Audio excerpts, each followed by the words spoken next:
Good afternoon, everyone, and it's nice to meet you all. I'm assuming you can see my full PowerPoint and you can hear me okay? Yes. Okay, great.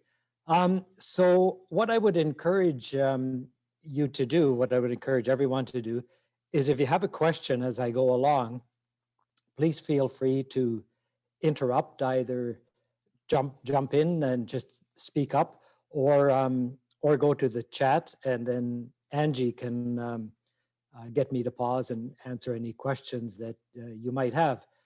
So I'd like to keep it somewhat interactive, because I tend to sometimes go over things, maybe not explain them as much as I could. So please don't hesitate to interrupt at any time. So here's me, budding entrepreneur back in 1975, University of Waterloo spin-off company that I created, turned it into a global company making video display terminals. And I look here, as probably many of you do now, except I suspect you're probably not wearing three-piece suits. This was the fashion in those days. And of course, we wanted to look like, entrepreneurs wanted to look like serious business people, so we wore three-piece suits. So here we are selling our products, video display terminals, just around the time that Apple got started and just before desktop PCs became very popular. Interestingly, as a little segue, I should mention that we exported these products around the world, including to Korea. And one of the conditions of exporting to Korea was that we found a local partner. And that local partner was a tiny little company. Well, not so tiny, actually. It was a large company involved in hotels and freight and shipping and manufacturing, but not very well known in electronics. And that was a company called Samsung. And in order to sell our products in Korea, we ended up getting Samsung to make the monitors, the video display part of our terminals. And that is actually how Samsung got into the video business. They were making televisions at the time, but I take great pride in mentioning that we actually got them started in the monitor business. So a few years after this photo was taken, in the early 80s, I sold the company and then decided, okay, what's next? And as I hope you're beginning to learn as entrepreneurs, is that being an entrepreneur is really a 724, 365 undertaking. You really have to be quite dedicated and committed to your venture. So after selling it and talking to my wife, she said, wouldn't it be nice if you could meet your kids? You've been working so hard and you hardly know them, and maybe now's the time to kick back a little bit and do that. So we did that. We traveled a lot, and I decided that rather than go right back and start another new venture, wouldn't it be fun to work with others who are starting their companies? Maybe help them with a little bit of investment money, maybe some mentoring, maybe with some of the connections that I had. And so ever since then, I've been basically doing what we now call angel investing, although that term wasn't known back in the 80s, at least not in the high-tech industry. So today, I want to really cover two topics. The first one is how to engage with angel investors, because I think all of you, when you look for capital, that's really your first stop, other than maybe family and friends, but engaging with angels will really get you going. And secondly, and related to that first objective, is how to win the New Ventures BC competition, because the two are very closely linked. Angel investors, many of them are judges in the New Ventures competition, are looking for certain things.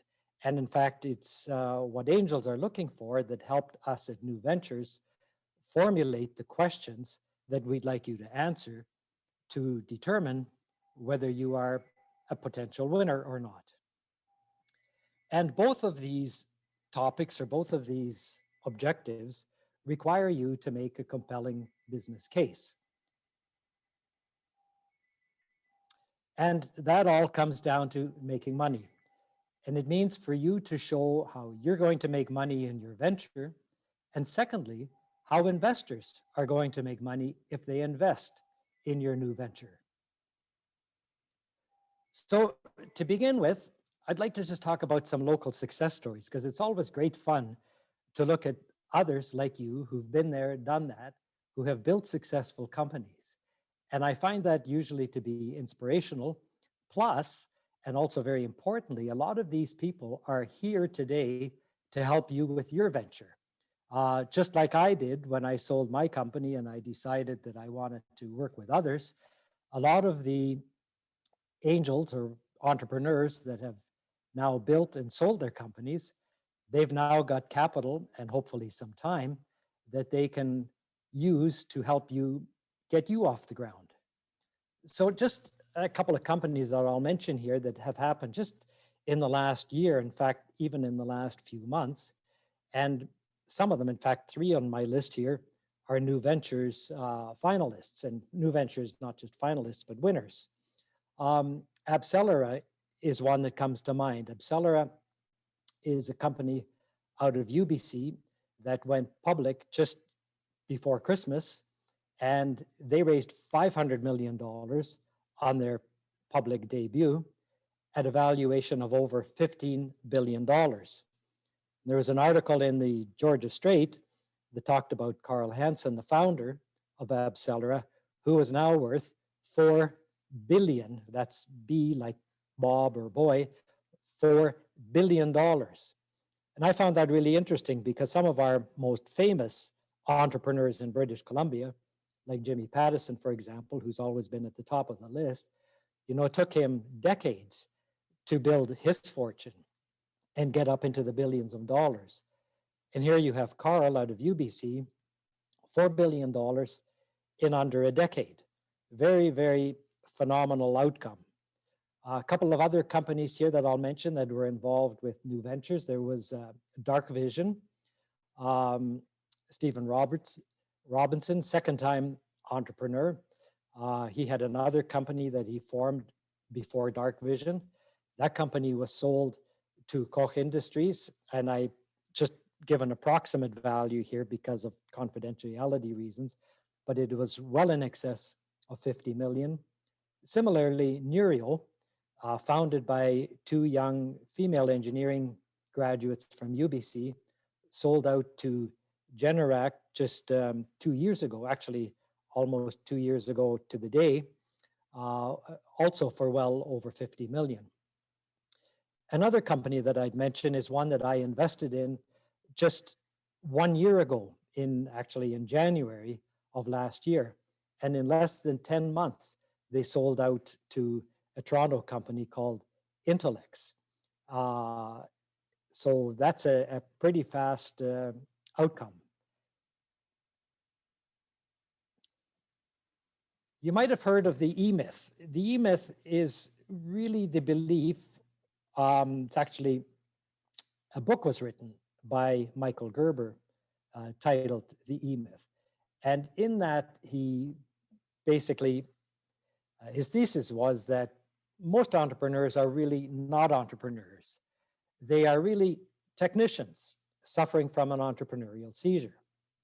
And by that, he meant that, you know, just because you're a good developer or a good chemist, or because you know a lot about clean tech, that doesn't mean that you can necessarily run an enterprise that uses those skills or has to do with your vocation. So there's a lot more that you have to know in addition to being a technical expert. And many entrepreneurs, probably many of you in the audience today, have very little or no business experience. And you might want to ask yourself, is this really for you? Because you're going to have to learn a lot about business and a lot about finance in order to live your dream and commercialize your idea. I believe that there are really just 2 success factors that make companies successful, such as those companies we just took a look at. And that's number one, you, people, you and your team, your experience, fact that you're willing to take some risks, and very important, a total commitment to your idea and to your project. Here we see Steve Jobs and Steve Wozniak playing around with their first products, the Apple. And secondly, of course, you need capital. You need money, and you need enough to get you to the point where you're cash flowing and able to sustain your venture. I'll give you some observations, things that I've seen over the past few decades. Number one, good companies will always get funded. I'm always concerned when I see reports or articles where entrepreneurs say, oh, you know, there's just no money out there. There's no help for me. There's no support. Believe me, it's just not true. If you've got a good proposition and good people behind it, you will get funded. There's absolutely no question in my mind about that. Startups are getting better each year. Organizations like New Ventures BC contribute to that. We try to make you better at presenting your opportunity, better at attracting investors. One phenomena that we've seen just in the last year or so is that there is more and more capital available. Some of that is, of course, from entrepreneurs who have just cashed in and sold their companies. But there's also a lot of venture capital, a lot of government money. Just yesterday, the government of British Columbia re-announced the NBC Venture Fund of $500 million they want to make available to growing technology companies in British Columbia. And there are not only new angels being formed, but angels working together to create angel funds. Now, having said that, one thing you should be aware of, and of course, investors, angels know this, and that is the fact that unfortunately, many of you will fail. In fact, about half of you will probably fail in the first 5 years. And maybe as many as 80% will fail in 10 years. But still, don't let that discourage you. This is the best time ever to raise capital and get your business launched. It's also a great time to start a company. You know, prime rate is very low, which is good because investors are looking for better ways to get a return on their capital. Inflation is in check. And this year, BMO and others forecast the GDP rather, is going to grow at the rate of about 6% in Canada.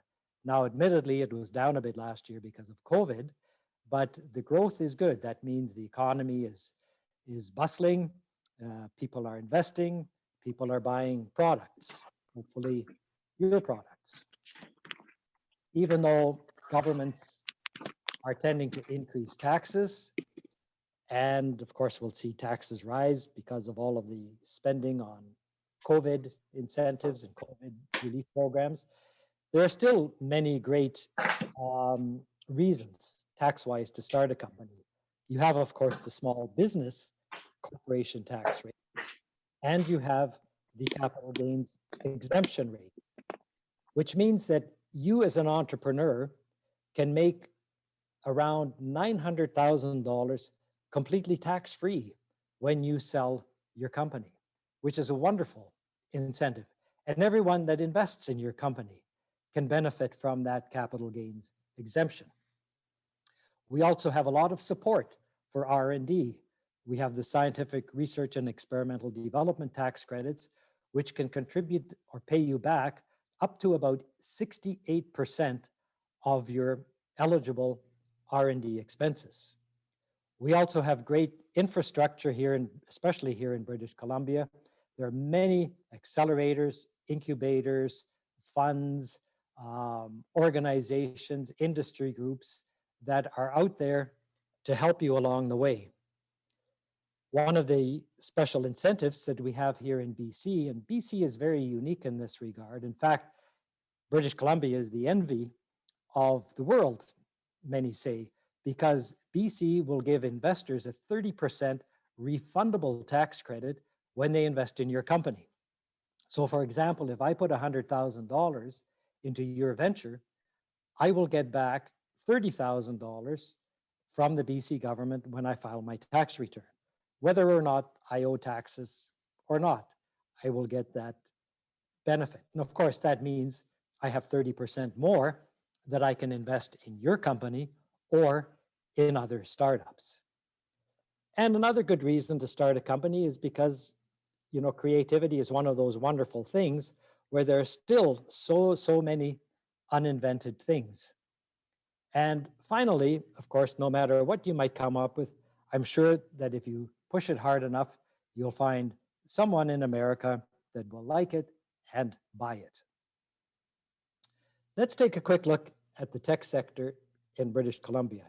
And it's grown quite dramatically in the past few years. In fact, it may not actually be a great thing for you insofar as that it is becoming more difficult to attract skilled people to your company. Currently, there are about 125,000 some jobs in the tech sector. Last year, more than $100 million was put by angel investors into British Columbia startup companies because of those tax credits that are made available by the British Columbia government. And revenues of the tech sector are now up to about 35 billion. And that's a major, major contribution to gross domestic product. So we're in a really good place at a really good time. And again, as I said earlier, feel free to jump in with questions at any time. Now we're going to get into some of the interesting things about angel investing and early stage financing. This chart here comes from the NACO website, the National Angel Capital Organization, and it shows different sources of funding that are available to you throughout your various stages of development. Angel investors generally get involved just a little bit after the idea stage, or maybe even at the idea stage of development or proof of concept. And they will be there to support you right up until the maturation stage, right up until you raise serious venture capital or go public or sell out to another company. Now you'll see I have a few X's on this slide. And what I've X'd out there is what they refer to as the valley of death, meaning that that's where it's very difficult to obtain funding. But I've called that opportunity because I think that's where the great opportunity lies for angel investors and where you can take advantage of that opportunity. Let's talk a little bit about access to capital. And I have a website, by the way, called moneylinks.ca, which you can go to. And in that, I list a lot of the sources of equity capital that I'm aware of, as well as sources of government funding and even debt financing. So usually when someone starts a company, they will go to the bank of mom or dad and get a little bit of help, or Uncle Edwin or whoever will come along and give a little bit of support. But family, friends, and relatives only go so far. Most recently, we've seen crowdfunding, and there are now portals where you can go to. In Vancouver, for example, there's Front Funder, an excellent place to go to sell shares. 5 or 6 years ago, you couldn't do that. It was prohibited. I'll talk a little bit more about that in a moment. Of course, there's also product crowdfunding where you can raise money against a project, which is probably even better than raising capital for equity because you're not giving up any ownership. when you sell your products. The junior public markets are doing quite well, and lots of young companies are going public on, for example, the Canadian Stock Exchange or the TSX Venture Exchange.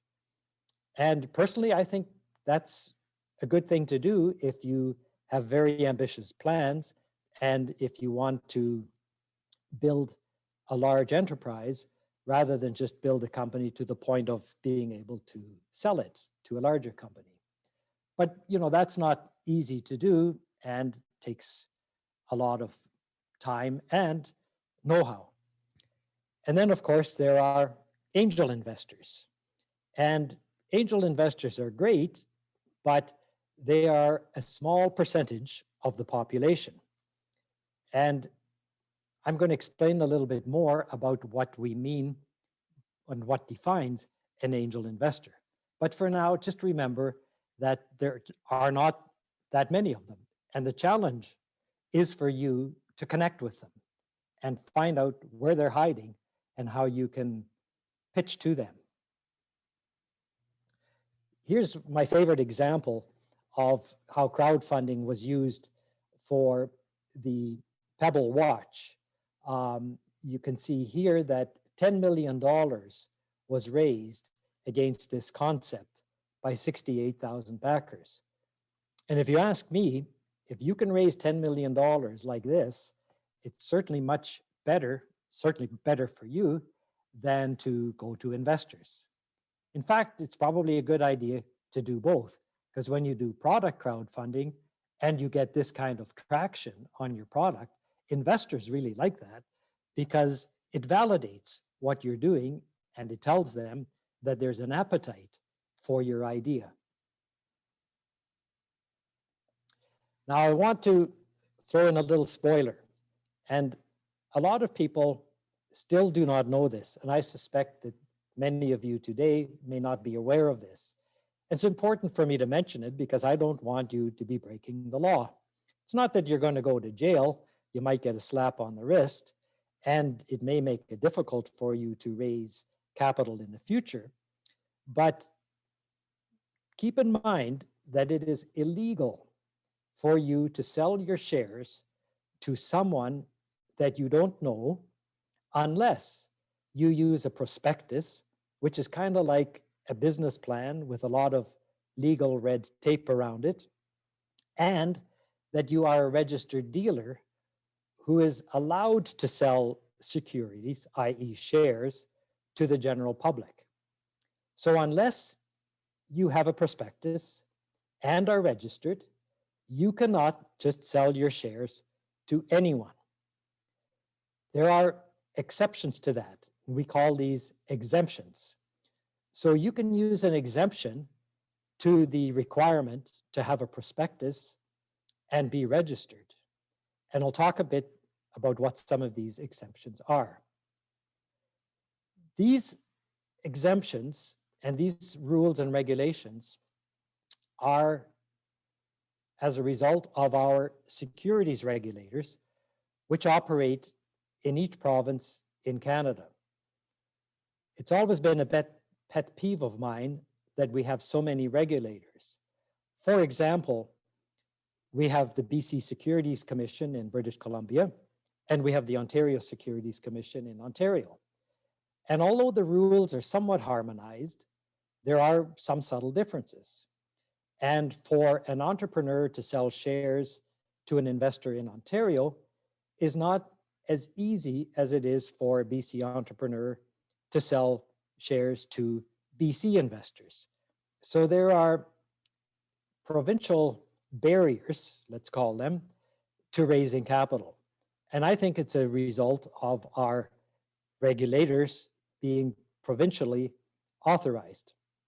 It would be nice if we just had a national regulator, much like we see in the United States, but I don't think that's going to happen at any time soon in Canada. And it's not about business and it's not about entrepreneurship. It really has to do with constitutional rights. And it's an ongoing battle between the provinces and the federal government. But enough said on that. What's important for you to remember is that these are the rules and you have to live by them. And they're there ostensibly to protect investors, especially poor ones. But rich investors, like angel investors, we don't have to worry about protecting them. That may seem a little bit funny, but that's the way it is. Now, let's define what a business angel is. So first of all, it's usually 99 times out of 100 a successful entrepreneur. Someone who's been there, done that, has been in your shoes, knows what it's like to worry about meeting payroll on a Friday afternoon. Business angels like to give back not only some of their time, but some of the money that they may have made when they sell their ventures. They like to mentor you. They like to coach you. And they want you to be coachable and receptive. But the formal definition is that an angel investor is also an accredited investor. An accredited investor is defined in the securities regulations that I mentioned a few moments ago. And the definition is that you have to be either a millionaire, which means that you have to have more than $1 million in liquid net assets, not counting your residence, because after all, in Vancouver, everyone would be a millionaire. So that doesn't count. It would only count what's in your bank account and in your stock accounts and those kinds of accounts. Or you could be a high income earner. So you may not yet have saved up $1 million, but maybe you're getting a paycheck of more than $200,000 a year. That would qualify you and define you as being an accredited investor. You could also, with your spouse or partner, be earning $300,000 a year, and that would also qualify you. And to be able to invest in a startup and to be able to use the so-called accredited investor exemption, you have to be able to meet this financial test. If you go by the income rule, that limits the number of potential investors to actually only about 1%. But when you take into account the millionaire component, that brings it up to closer to 4 or maybe even 5%. So let's take a little look at why angel investing is attractive, aside from the fact that angels like to give back some money and time to new ventures.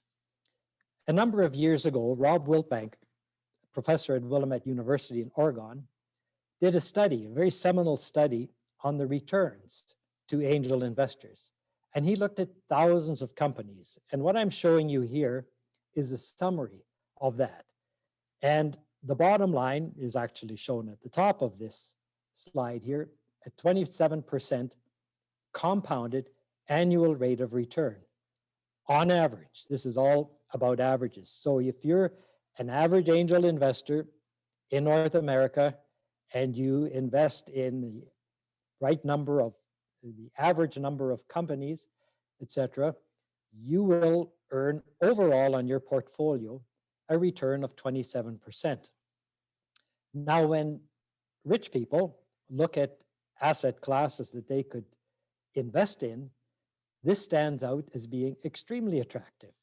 You can play the stock market, and if you're lucky and you're in mutual funds, you may over time, over 20 or 30 years, earn 10%, let's say. Same thing with real estate. Over time, you're always sort of stuck in that 10 to 15% band. If you stick your neck out a little further and you get involved with some exotic financial instruments, hedge funds, commodities, futures, that kind of thing, again, if you do it right, you may increase your chances at a higher return. But bottom line is, it's very difficult as an investor to get much over 15% without some real magic taking place. But angel investing, for this reason, is becoming and has become very, very popular. Another thing that I point out on this slide, and it goes back to my earlier comment about failures, the big blue bar on the left shows that more than 50% of the companies that angels invested in gave back less than the money that was put into them, usually zero or something less than even money. Some 30% produced modest returns of 1 to 5 times the capital back. And on the very right, you can see that less than 5% of the companies produced a greater than 30 times multiple return on the angel investor's investment, I should say. The green bar shows the payouts. You know, we hear of the 100 million and 500 million and $1 billion exits, but the averages are not that high. This shows, for example, that you've got about 40% of the companies that will give returns of over, or payouts, I should say, not returns, but total payouts of over $80 million. Pause just in case there are any questions. The most recent data compiled by NACO, the National Angel Capital Organization of Canada, is for 2019, and it showed that the mean valuation for startups was $6 million, and the median valuation was $4 million. And those valuations, especially recently, are increasing. This is a very, very hot time to be in the market. There's lots of capital around, and more money is chasing fewer and fewer opportunities. So how do you engage with angel investors? I like to say, make your pitch both compelling and intriguing. Like, what is going to make me want to have a private audience and learn everything I possibly can about your business? And when I say intriguing, the key thing is when you first start talking about your venture, don't say everything right at the very beginning. Leave a few questions that I'm going to want to get answers to, questions that are going to compel me to come and speak to you and have a private meeting where we can talk seriously about investing. So what are angels looking for? I would say number one, certainly at the top of my list, is fun. Angel investors don't really need to make a lot of money. They've already done that, which is why, in fact, they have money to invest in companies like yours. So they want to have a good time. And in my case, especially, I like to learn about new things. I like to learn about new technologies, new markets, new opportunities. So it's about learning. It's a learning experience. I like to see, as many angels do, entrepreneurs that are good proteges. They are keen to learn, keen to listen, keen to learn, and they're not know-it-alls. Angels like to use resources that they've developed over time. For example, their connections, their contacts in business and industry. Of course, angels also want to get a good payout on their investment. And the numbers that you will hear are 10 times to 100 times. If I put $100,000 into your company, I want you to show me how I can expect to make at least, and I say at least, 1 million back. So at least 10 times my return. Because remember, half of the companies I invest in are going to give me nothing. So if you give me 10 times return, then that gives me $1 million on $100,000. But if I've invested $100,000 in 10 different companies, I'll probably lose $500,000 or $600,000 of that. So my overall returns will not be as attractive unless I can see my way to making at least 10 times, if not more, on any individual investment. Mike, someone's just asking if that return Yes. on investment is in how many years in an ideal situation? So these 10 times to 100 times would be ideally in 5 to 10 years. And it's a good question because, of course, if you make, I would rather make 5 times my money in 5 years than 10 times my money in 10 years. Because if I make 5 times my money in 5 years, that's an annualized compound rate of return of about 38%. Whereas 10 times my money in 10 years works out to 27%. So I'm giving you a very broad range here, but it would be in that time frame. Now, having said that, there are many companies that I've invested in 20 and 30 years ago, and I'm still an investor in those companies. And I still haven't seen any liquidity or any payouts from those investments. So when you are pitching to angels, it's important for you to have some idea as to when that liquidity event may occur. You do not need to have a short time frame. It may exclude some investors, but that's okay. It's important for you to say what you want to do and what you want to accomplish. And if your payout is going to be 15 years, that's okay. Just let investors know that. And you will find patient investors that don't mind waiting for 15 years if they can get 1,000x rather than 100x times their money back. Mike, just one more quick follow on. I think someone just made a comment on your 5 to 10 years saying that seems similar to VC timing. And then they have a question saying ownership difference. Is there an ownership difference? Yeah, definitely, definitely. The venture capital funds typically have a 10-year horizon. So venture capitalists raise a bunch of money from institutions and high net worth individuals, and then they invest that money in 1 or 2 years, and they would like to ideally get paid out from all of their investments in about 10 years.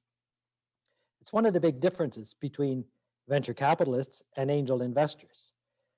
Angel investors are individuals, people, each person with a different mindset, different objectives, different goals, different tolerance for risk, and different timeframes. When I was in my 50s, I didn't mind investing in a company where the payout might be 20 years. Of course, I can only do that if I have a balanced portfolio where I have some expectation of short-term returns and some expectations of long-term returns. But a good angel portfolio will comprise investments that span anywhere from a few years to even as much as a couple of decades. And one of the beauties of angel investing, and this is again is important for everyone to understand, is that you may strike out with 20 or 30 angels, and it's that 30th one or the 40th one that you talk to that may really relate to you and like what you're doing. So, it's more difficult, let me say, to generalize with angels than it is, for example, to generalize with venture capitalists, because the model is different. Same thing is true with banks. We know how bankers think and work, and we know what the risk appetite is for bankers. Bankers, like venture capitalists, invest other people's money, but angels invest their own money. So the way they work and the way they operate is definitely not institutionalized in any way. Carrying on, then, the other thing that angels look for, and in the individual, and I kind of summarize it by calling it the 3 I's. As far as personal qualities, and let's face it, when angels invest in you or in your company, number one, they're really investing in you. And secondly, they're investing in the company. So in you, they are looking for how intense are you? How committed? how involved, how engaged. Integrity, are you honest? Are you trustworthy? Are you going to do what you say you're going to do? Or are you going to take the investment money and take a trip to Cuba or buy a Porsche or something crazy? And how responsive are you? Will you do what you can today, or will you procrastinate and let someone else eat your lunch? So timing, especially as we've seen in the .com industry, is everything. Beating the competition is everything. So those are the 3 I's. And then there's the 3 G's that I like to talk about with regard to the company itself. And I borrowed these from Milt Wong, who is a very successful British Columbia investor and entrepreneur. And in one of his award-winning speeches, he talked about what he looks for in a company is what's good about it. Why would I have a good feeling about investing in this company? And is it going to be great? Is it going to make a substantial impact in whatever way you want to define it? And finally, of course, is it going to be financially successful? Is it going to make money for me? So those are the things that Milton would be looking for in a company. Mike, just one more follow-up question around someone, I guess they've got a hardware startup. So hardware often is a lot more initial investment and maybe results come later than software. So why would an angel investor, what are they looking for to invest in a hardware company? Well, again, now, you saw my earlier slides. My first company was all about hardware. I mean, software was hardly invented when I started my first company. But no, seriously, I'm a big fan of hardware. I like manufacturing. I like making things. I like clean tech stuff. It's different. It does take more capital. The margins are different. There's a lot of different dynamics in hardware, but there have been many successful hardware companies. One of the ones I mentioned that was in New Ventures, Neurio, started off by making home energy monitoring devices, and they attracted capital, no problem. Again, you'll find angels who don't like hardware. It's too messy for them. It's just too complicated. And besides, all the hardware is coming from China, so why should we fuss with hardware? You'll get that kind of attitude. But then there will be those who love hardware and they don't understand software. By the same token, you'll get different industry sectors. You'll get some investors who love pharma and medical devices and biotech, and others who won't invest in that. There's if you read some investment philosophy books by people like Warren Buffett and others, they say, well, it's not a good idea to invest in things that you don't understand. Now, me personally, I like to invest in things that I don't understand because it's a good way to open horizons and learn about new things. But I also like to invest in things that I do understand. And I like to have a portfolio which spans from things that I don't understand to things that I know really well. But that's me. You talk to another angel investor and you may get a different story.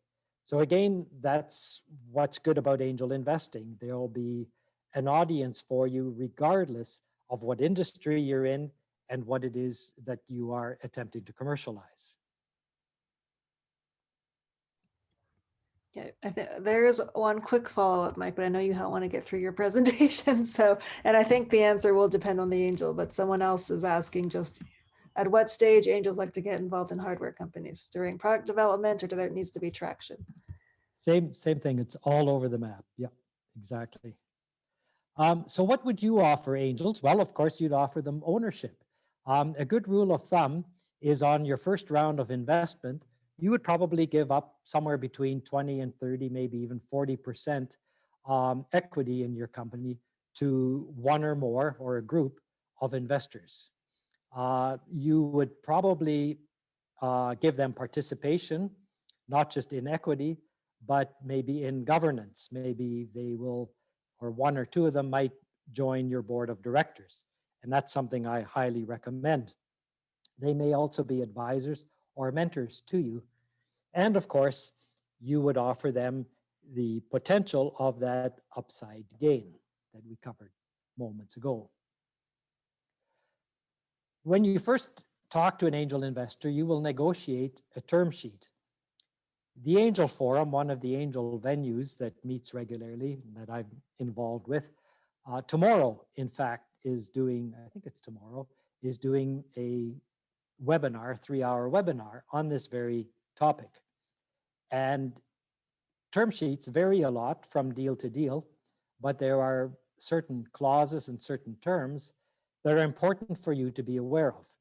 And I'm not going to really get into those in great detail today. I just want to make you aware of them so that when you are ready to start engaging with angels, you'll revisit this subject. So term sheets are about valuation, and the valuation is probably one of the most important things in negotiating. You know, what is your company worth? How much of it are you going to give up for a certain percentage? And what type of security are you offering? One thing that's very popular these days is safes, and I'm going to talk about that in a minute. The amount that you're looking for, legal factors, you know, where are you incorporated? Are you a BC company? Are you a Canadian company? Have you registered for tax credits, this kind of thing?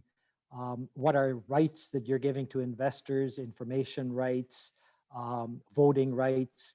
Are there any restrictions that investors are putting on you, like limiting your paycheck, for example?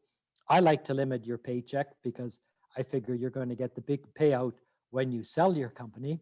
So I don't want to be paying you $150,000 a year.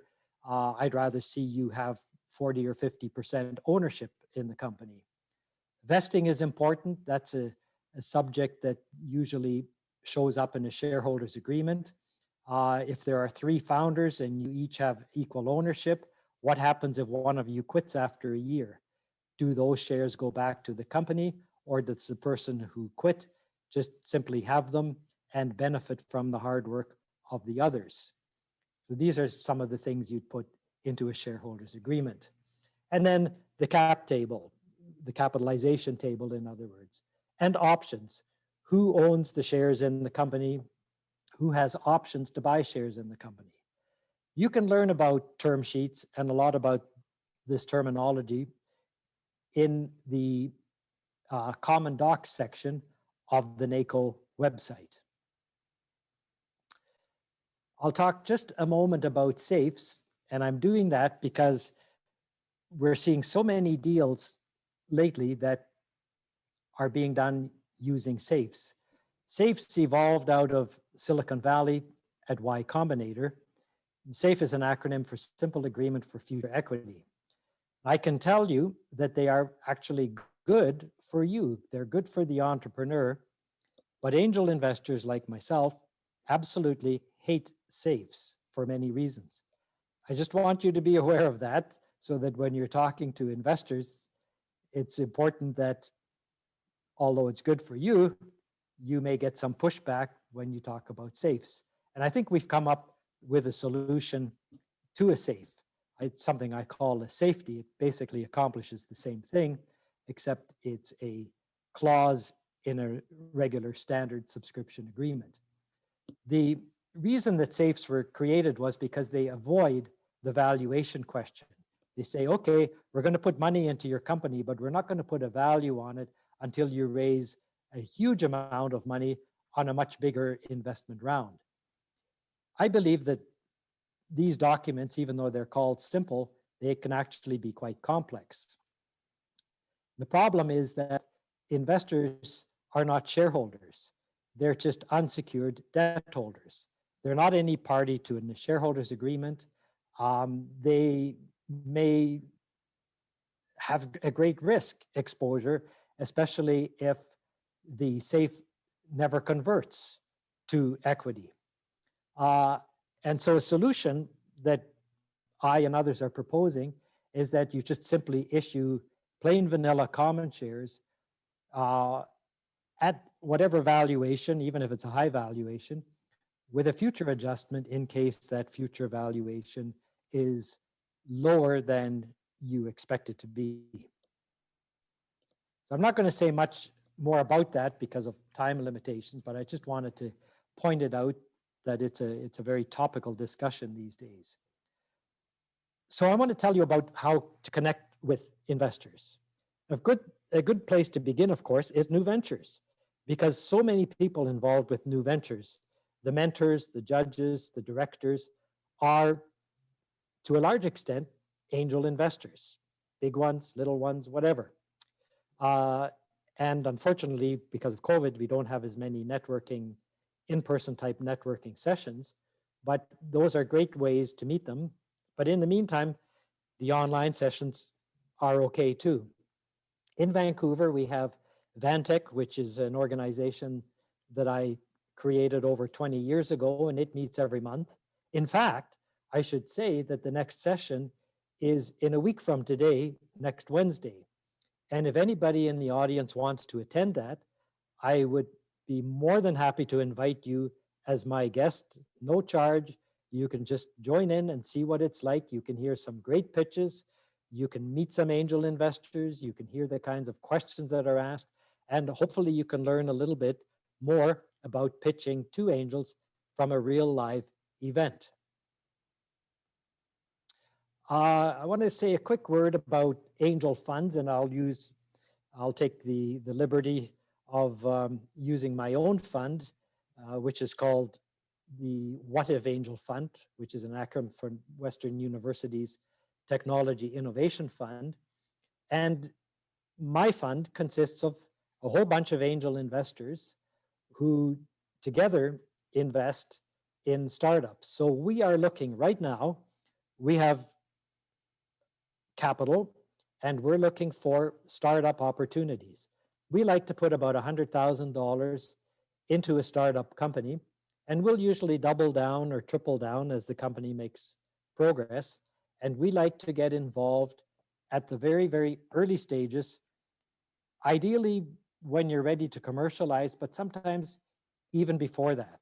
So if any of you have a great idea and you want some initial feedback from a fund, we'd be more than happy to provide that to you. There are 3 or 4, actually now maybe more like 5 or 6 similar funds, and you can learn about them by going to the website I referred to earlier called moneylinks.ca. Now I want to get into the making the business case. Oh, Mike, there's a few questions. Can I ask you first quickly? Sure. Okay, so first, is there a template available for your solution to your safety? Yes, you can find it on my website, or you can find it here on the WUTIF website, which is wutif.ca.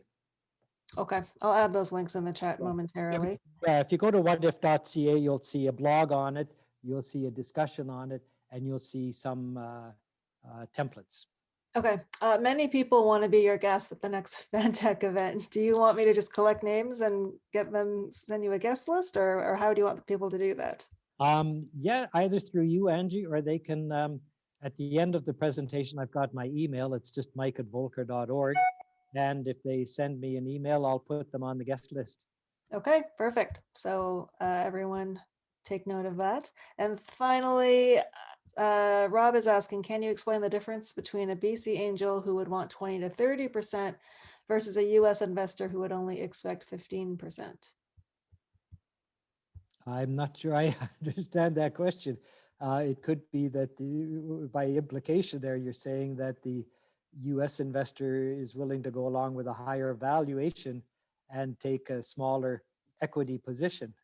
And that's, there's some truth in that. In Silicon Valley, companies are getting higher valuations. But if you go to other areas, if you go to Cleveland, Ohio, or Austin, Texas, or Ottawa, Canada, different dynamics. It depends what market you're in. You know, one of the things with angel investing is it's kind of a contact sport. And you won't find a lot of BC investors hanging around Silicon Valley. Sure, you know, a BC angel investor may invest in California, but it's usually because a buddy has told that investor about an opportunity in California. But, you know, investors like to be nearby. They like to be near the company. They like to be able to go to the premises, meet the people, look at the facilities, and so on.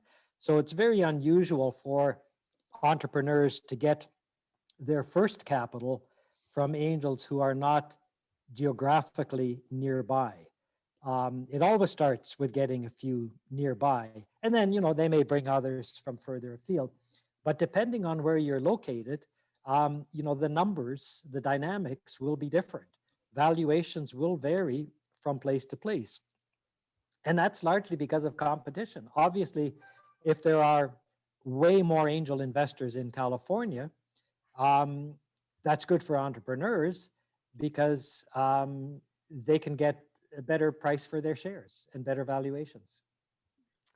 Okay, and then I don't know if you've already covered this or not, but someone's just asking if there's such thing as a bad angel investor and what you should be Well, looking for in a bad. a bad angel investor? Yes. Oh, yeah, tons of them. Yeah, I'm probably a bad one to some entrepreneurs. Who knows? You know, and I guess it depends what you mean by bad. There are those people who can be overbearing, you know, who will bug you all the time. You know, they give you $10,000 and they'll phone you every week and say, "Hey Joe, how's it going? How's my investment coming along? When are you going to be giving me a payout?" You know, so you have those kinds of people. Um, again, you know, it's a really great question because as much as an angel investor checks you out, you should check out that angel investor. You know, if that person has a reputation for being difficult, you might want to avoid them. There are angel investors who are very passive. All they are doing is going along for the ride. And there are those who won't invest unless they have a role to play. So again, very, very broad range of possibilities. And it's incumbent on you to do your homework and to do your due diligence on all of your investors. So let's talk a bit about the business case. And it's really not that complicated. And I usually leave this till the end because I'm going to give you a dozen or more slides that you can study on your own. It really doesn't need me to explain every single one to you. It's really just so you get the overall idea. So number one, first and foremost, what is it that you're selling? And articulating that is key. You know, and who's going to buy it and why? Why are they going to buy it? What's going to change their habit, change their behavior from whatever they're doing now to going with your solution? And then how are you going to make money? You know, what are your margins? How are you distributing and marketing your product? You may begin with the proverbial elevator pitch, and you've all heard that terminology, elevator pitch. And here again, I would encourage you to be specific and not be vague and fuzzy. So as an example, you would say, you name your company Ace Corp, you're making, what is it? It's a personal GPS tracker for, who is it for? Parents. Why do they need it? Well, they need to know where their children are. And they need this instead of using cell phones and other gadgets because they can find out through a web browser via real-time location and so on where their kids are. So what I'm trying to do here is to form a picture. I think by reading this, you've got a picture in your mind as to what Ace Corp is doing. What does it look like? How does it work? If you can make that picture, you're one step ahead. And then here's an example. Dave Thomas uses this, and I think he's giving you one of the new venture sessions as well. So again, you know, the Apple iPod, it's for mobile high-income individuals who need a better way to listen to music, blah, blah, blah. And it's as simple as that. Now, This is the part that is usually not mentioned in a pitch. And increasingly, we are seeing this in presentations. And you will see this. Those of you who come to the Vantech meeting next Wednesday will hear this to varying degrees. And it's what the investor gets. Okay, so you would say, okay, we, same company, Ace Corp, you need $500,000. What do you need it for? Production, tooling, hiring people. What are you going to give up for that? Well, you're going to give up 30% of your common shares. And what's in it for the investor? Well, the plan is to be acquired by Polycom. And notice that I use a very specific company here. I don't just say the plan is to be acquired by a big company or a tech company. I'm specific.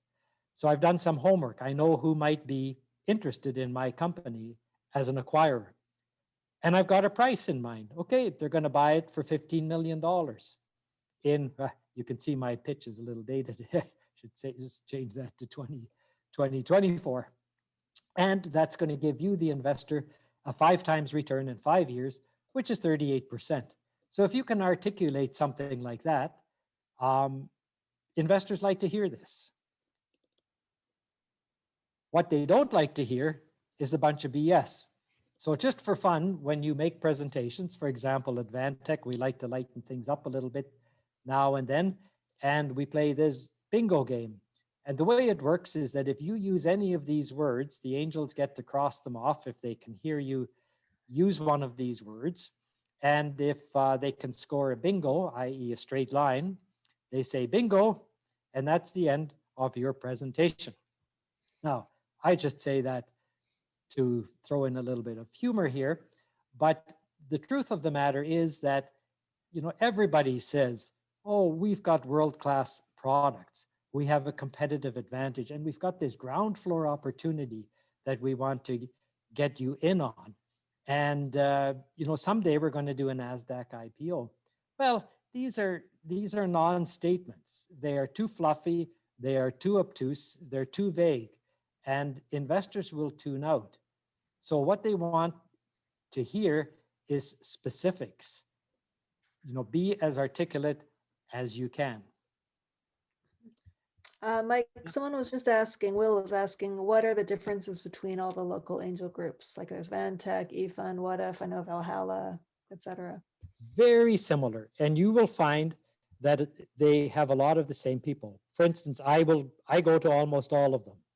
And you'll find some people like one, some like the other, but it's a mixture. And again, the nice thing about it is you can go to all of them because not every angel is going to be at every event.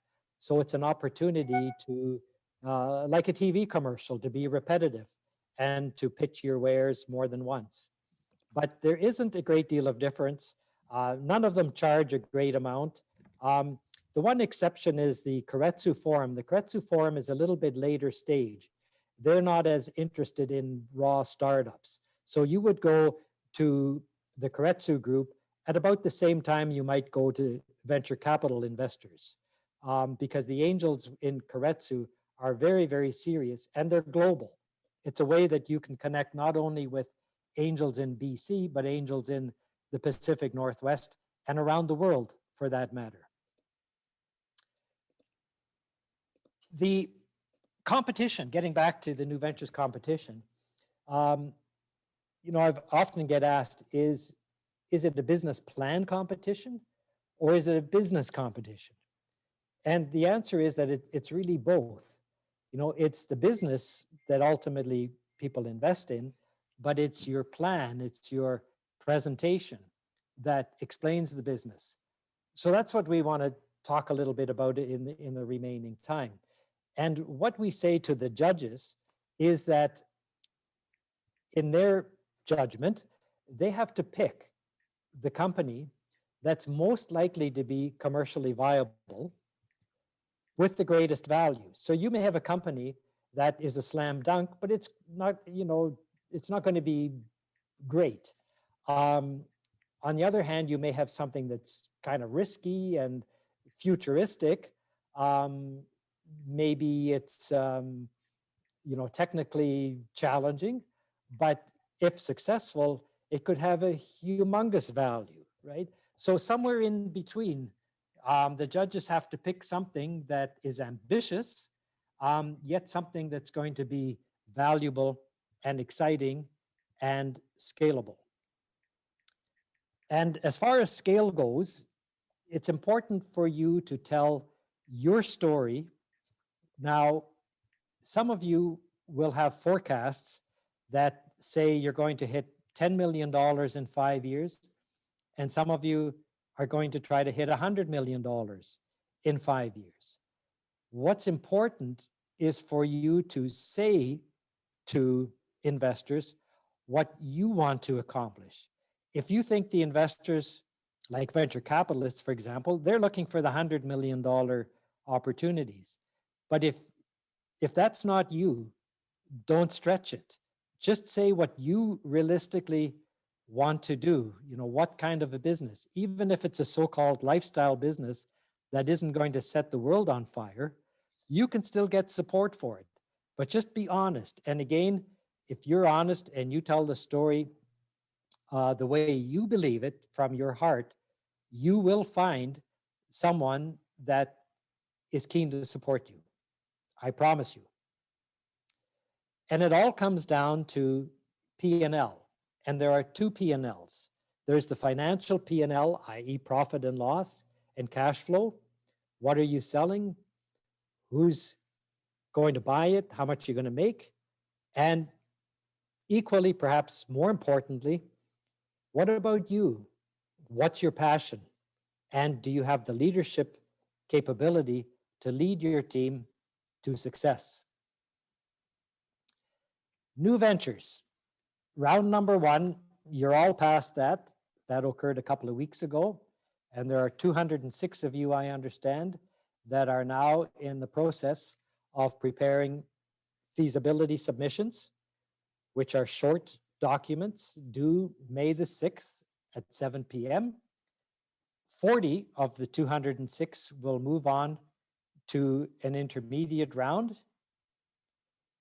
And that's pitch day on June 24th, of which 25 of you, 15 unfortunately, will get left behind, and 25 will move on to the next round, which is a condensed business plan, if you will, and that's due on July 29th at 7 p.m. And then round 4 will be the top 10 pitches finale on September 9th and 10th. And party time will take place on September 27th. I don't know if we'll be able to do it as we did here 2 years ago in person, but that remains to be seen. In any event, celebration on September 27th when we announce the prizes and the winners. And let me tell you that even if you don't make it into the top 40, 25, top 10, or in the top 3, you will come out a winner by virtue of the fact that you will be able to connect with investors. Just earlier today, I was browsing through all of the competitors that have participated in the New Ventures program since the year 2000. And in that, I could spot, and I'm not exaggerating, hundreds, literally hundreds of companies that have received investment from local angel investors. The one that I mentioned at the very beginning, Abcelera, which is now the most valuable life sciences company in Canada, that company, and I chuckle when I tell you this, did not win the first prize. Actually, they got the second prize. I think it was in 2013. So, you will all be able to pop the cork by virtue of what you're going to be learning through the New Ventures program. So I want to just, again, we're getting a bit tight on time. As I said, a lot of this content is going to be available to you on the slides. So I'm just going to pass through it real quickly. You see here, that's me. Not really, but I felt like that way back when I went to my friendly BMO bank manager and I asked him for a loan because I had orders. And he said, "Show me your business plan." And I didn't have any clue what a business plan was, but I learned very quickly what it was. Subsequently, after I sold my company, one of the first phone calls I got was from the founder of BlackBerry, Mike Lazaridis, and he says, "Hey, Mike, you just made a lot of money. Can you invest in BlackBerry?" Of course, it wasn't called BlackBerry then, it was called Research in Motion. And they weren't really doing BlackBerries or pagers, they were doing consulting engineering for companies like General Motors. And, you know, they didn't have a business plan. And I agreed to make a modest investment in the company, but only because I liked Mike. And I thought someday he's going to do okay and be successful and make a lot of money. And so I negotiated BlackBerry's very first term sheet with Mike. I actually never made the investment. I moved to British Columbia and I told him that instead of using my money, he should just recruit some good people and give them shares, which is what he did. And everybody was happy, except I missed a big opportunity. But that's how it works. Anyway, business plan. A plan is better than a forecast. A plan shows what you'll achieve and how you're going to get there. The new ventures questions are going to challenge you to think about what you are planning to do. And there are many models that you can use to help you along the way, such as the business model canvas. The questions that you're going to be answering for rounds 2 and 3 are shown here. They cover the range from product to financial. Each of these could actually be a slide in a presentation, and I often encourage people to use these as guidelines for a presentation deck that you might put together. You know, you start off with the product, an explanation of what it is, and here don't make the mistake of talking too much about the technology. Talk about what it is. Lately, I've been seeing a lot of presentations where entrepreneurs start off by saying, "Here is a big problem, and here is how we're going to solve it." My advice and my preference is for you to not start off by saying what the problem is. Start off by saying, "Here's our product," and then maybe talk about the problem. As soon as I hear people talk about the problem, I think, I don't want to hear about problems. I want to hear about opportunities and products and solutions. So I am going to buck the trend here. And if people have been telling you to describe the product, my preference, but again, I'm different. I like to hear you talk about the opportunity, the product, and the service, and then tell me why it's solving a problem. Number 2, intellectual property. And that can be simply a trade secret or know-how. It doesn't always have to be patents, but you need to get a grip on your IP, and investors like it if there is IP, especially if the IP can be a barrier to entry to other competitors. Where are you in your stage of business development? Are you just at the idea stage, or pre-revenue, or are you ready to raise serious money and turn the crank and flood the market with your innovation? What's the status of your business plan? Business plans are never complete. It doesn't have to be perfect. Business plans are iterative. You're always going to be fine-tuning them. You're always going to be updating them. You're going to be revising your costing, your sales. New competitors are going to have to be addressed. So don't worry about getting it right. You know, I think it was Benjamin Franklin that said, don't waste your life trying to straighten out an arrow. It's better to shoot a crooked arrow than straightening it out for the rest of your life. The market, probably the most important question. Who is actually going to buy your product or service, and why? And don't ever say, that you are in a billion or a $10 billion market. Another popular trend is to have this Sam, Som, Tom stuff going on.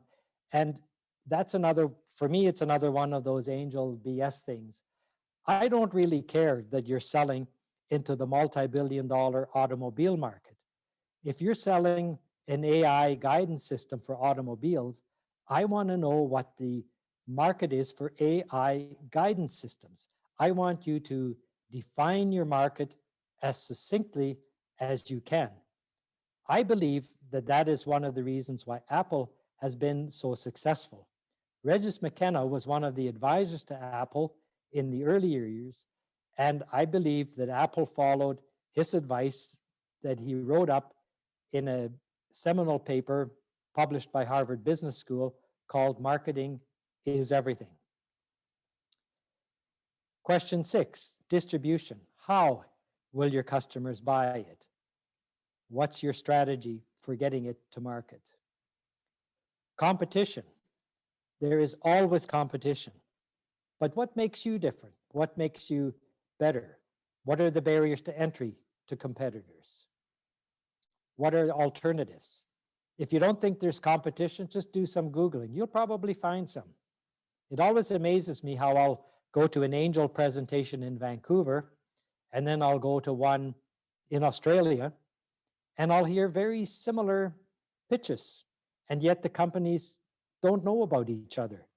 I can assure each and every one of you that whatever you think your great idea is right now, there's probably someone in their basement in Poughkeepsie, Illinois, or Albuquerque, New Mexico, that's working on the same darn idea or concept. So you got to be aware of that and understand that there's always going to be competition. If there isn't, maybe no one wants what you're doing. Your team, again, very, very important. And your expertise. You know, there's Malcolm Gladwell's 10,000 hours. You need 10,000 hours of expertise to be good at anything. If you don't have 10,000 hours of business expertise, how can you get that through other participants? And your angel investors could very well be those advisors and board members who bring the 10,000 hours of business acumen to your venture. And don't be shy about acknowledging what you're missing and where you need help. To me, that's always a sign of strength, knowing where you are weak and working on that and mitigating that weakness. Everything then comes down to dollars and cents. And it's going to come down to question number 1, how much do you need? And that usually is how much do you need to get to positive cash flow? And your projections. What are your sales going to be like over the first 5 years? That is probably going to be the toughest assignment for you. And investors are really going to take you to task on that. If you have a ridiculously high number, they're going to say you're naive and crazy. If you have a ridiculously low number, they're going to say, well, this is a lifestyle business and we're just not interested in a company that's only going to do 2 million in 5 years. Mike, I've just got a related question on this topic. Yes. Overall, would New Ventures BC prefer ventures with a path to cash flow positive or a high growth company but requires a cash injection in a couple years' time? I think it's understood that, you know, growing companies are going to need cash injections. So I would lean in favor of high growth, high revenue, you know, rapidly expanding revenue. I would say the number one objective that, or let's say the number one criterion or requirement that investors like to see is a rapid acceleration of sales, dollars coming in to the company. At the end of the day, that's always what it comes down to, generating revenue and, depending how well you run the business, ultimately generating a profit. That would probably be the most important. So why do deals get funded? Well, it's because the people behind them are credible. You've got domain knowledge, especially around the market. You're realistic. You know your weaknesses. You know what you have to do to achieve your goals. You know when to use experts. You're aware of what you don't know. And you have a team. Investors will rarely invest in a one-person company. You may start that way, but over time, it'll be more than one person. You have to be in control. You have to be in charge. Investors don't ever want to see you defer to others. They want to see you take responsibility. And if something goes wrong, even if it's not your fault, they like to see you fess up and take ownership. But mainly, it's because you are liked. And investing is like a marriage. Investors have to get to know you, you have to get to know them, and you have to fall in love. So a few final tips for you. Again, don't make the claim that you're only going to get 1% of $1 billion market. I'd rather hear you say you're going to get 30% or preferably 60% of a $200 million market. Don't tell investors what you think they want to hear. Tell them what you want to accomplish. Be somewhat humble. Be careful about being too confident, because nobody has a corner on knowledge. And if you come across perhaps as a bit of a know-it-all, that can be a turnoff. Again, at the risk of emphasizing too much, show leadership and never, ever put off until tomorrow what you can do today. So if you can go home, well, you probably are at home because it's a webinar on Zoom, but later today, if there's something you can do on getting that submission done to new ventures, especially your pitches and articulating what it is you want to do it today. Don't wait until tomorrow. So, final words. I think success is just the difference between quitting and finishing. I've seen so many entrepreneurs give up and not have the tenacity to finish. And, you know, there are those who score easily and quickly on the first time around. And then there are those who have to go through a couple of failures before they score really big. So I would encourage all of you to really roll up your sleeves and work on your business plan. I'm going to call it a business plan. Some people think it's an old-fashioned term, but you need a map. You need something that helps you figure out where you're going. And through New Ventures, we can help you do that. And then we can help you access some of that prize money if you do a good job of it. That's my presentation. It'll be available to you. You're invited to Vantech next week, as we mentioned. Even though our time is up, I'm still happy to answer a few questions. I'll turn it over to you, Angie. Okay, great. Thank you, Mike, for perfect time presentation. That's amazing. So yeah, we'll stick around for a few minutes for questions, but we'll wrap up now. Thanks everyone for joining us. And again, we are doing financial models tomorrow. So that's more around what, the question 9, if you're in the competition, and how to model your numbers, your revenue, anything around that. So please do join us. It's just an hour tomorrow, and details are on our website. Mike talked about networking, virtual networking. I think we've got a question in our feedback survey, which will be going out shortly, if there's any interest in doing virtual networking at the end of these events. So please do answer that if you're interested or not, and we may or may not include that. So thanks again for joining us. Have a good day, and we'll stay online, and let me just see if there's any more questions here. And Mike, you're getting many, many accolades and thank yous in the chat if you haven't seen them. One question, someone was just asking for more details on Upsellera. Was that angel funded at all? And if so, what was the attraction? Yeah, that's one of the ones I missed out on. Unfortunately, I didn't get involved with it early on. But I know of a few people that did. Um, and I unfortunately don't have a lot of details that I can share with you. All right, Do you Justin, know, Angie? Do you know from New Ventures what? who got involved from angel level? No, Yeah. no, nothing to share. Justin, I think you have your hand up. Do you want to ask yourself? Yeah, can you hear me? Yep. Yep. Great.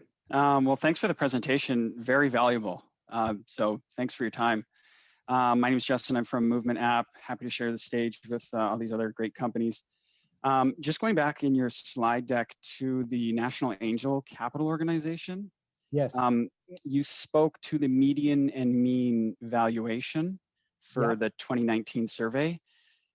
So is that like a broad measure of startups that are both pre-commercialization and like Yeah. into generating revenue, or is it a specific subset? Like, I'm curious, No, just as I'm building my it's a valuation model big, for our company. it's a very broad, it's a very broad average, and the valuations this year, or for 2020, I should say, are probably higher than this.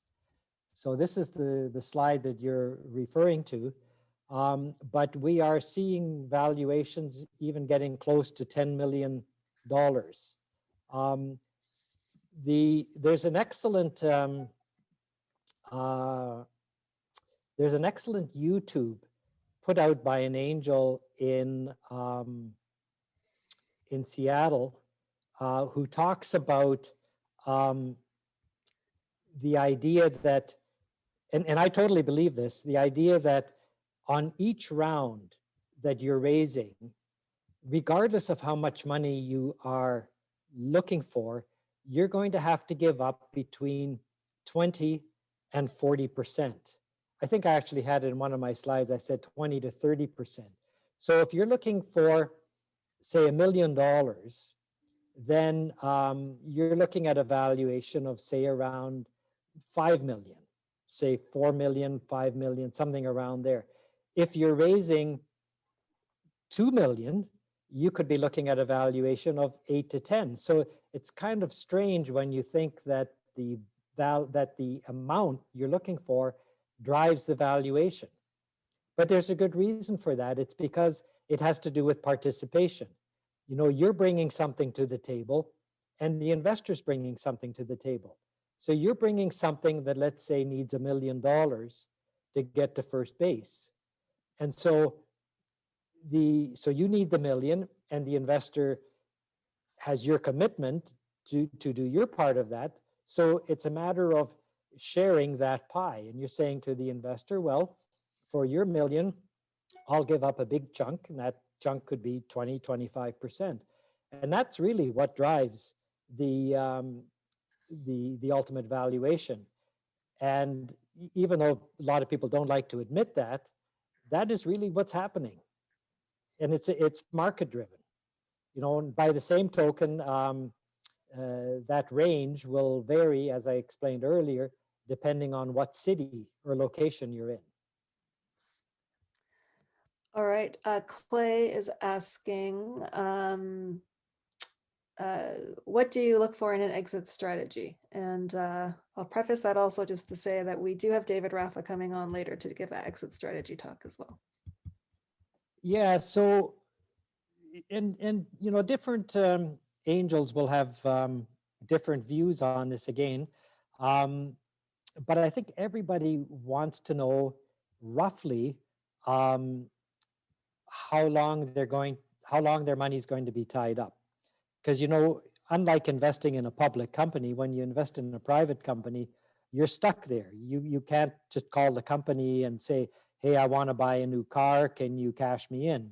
It just doesn't work that way. So people know that they have to be patient, but they want some idea as to time frame. But also they want to know ultimately, where's that money coming from?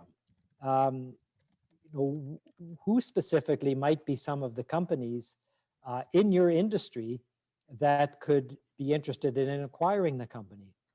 Or are you so ambitious that you want to build a huge enterprise and ultimately go public? And instead of you being acquired, maybe you're the one that's going to acquire other companies and really build a substantial enterprise.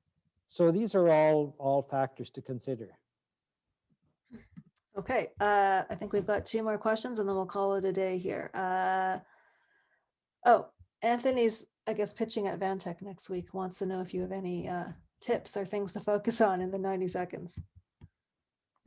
Well, as a starter, use that slide that I mentioned about the, actually both slides, the elevator pitch and the investor pitch, but avoid, try to be specific. A big problem that investors have is understanding what you're doing.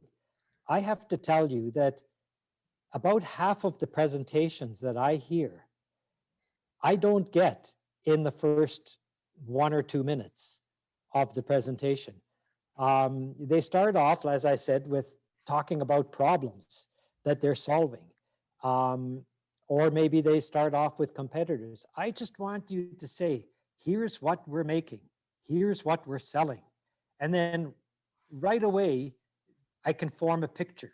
So tell a story that puts a picture into the mind of the investor.